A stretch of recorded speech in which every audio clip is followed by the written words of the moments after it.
जय श्री हरि विष्णु। राधे राधे। आज हम कार्तिक मास महात्म्य 20वां अध्याय की कथा सुनाएंगे। दीपावली की रात्रि को घर सजाने, दीप मालिका जलाने और महालक्ष्मी जी पूजन के बारे में विस्तार पूर्वक बतलाते हुए नारद जी ने कहा, हे राजा प्रभु, कार्तिक कृष्णा अमावस्या को दीप मालिका करने से दरिद्रता का विनाश हो कर संपन्नता आती है। इस संबंध में एक इतिहास सुनाता हूँ, ध्यान पूर्वक सुनिए। थूरसैन देश में सत्य शर्मा नाम का एक अत्यंत दरिद्र ब्राह्मण था। उसके मन में एकमात्र यही कामना थी कि यदि मेरे पास धन है तो मैं उसे यज्ञ, दान, पूजा पाठ ही आदि कार्यों में व्यय करूं। अपनी दरिद्रता के निवारण का उपाय पूछने पर एक विद्वान ने उसे बताया कि तुम शिव जी की आराधना करो। ब्राह्मण सत्य शर्मा ने सच्चे हृदय से भगवान शिव की उपासना प्रारंभ कर दी।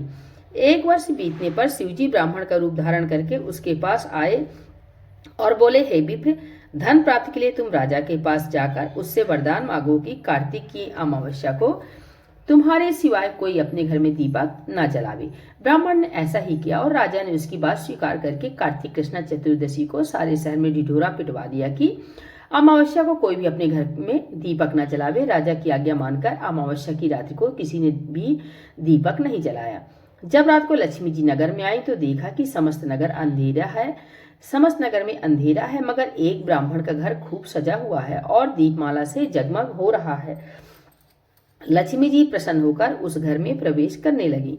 लक्ष्मी जी को अपने घर में प्रवेश करते देखकर सत्य शर्मा मार्ग रोककर खड़ा हो गया और कहने लगा, हे भद्रे, तुम्हारे पति अति कठोर हैं और तुम अत्यंत चंचल हो, अतः हमारे घर में प्रवेश मत करो।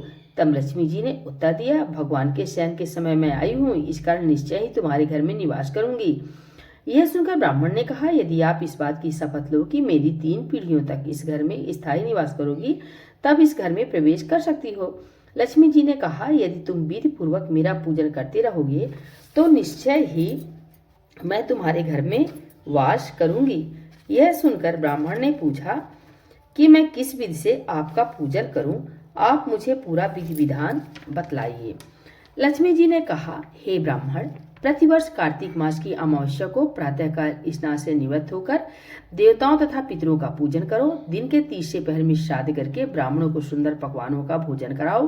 प्रदोष समय दीपमाला करो। तुलसी के समीप ब्राह्मण के घर में देव मंदिर, चौरास्ते, शमशान तथा गौशाला में अनेक दीप जलाने चाहिए। इस दिन बालक, वृद्ध तथा रोगी के अतिरिक्त अन्य कोई भोजन न करे।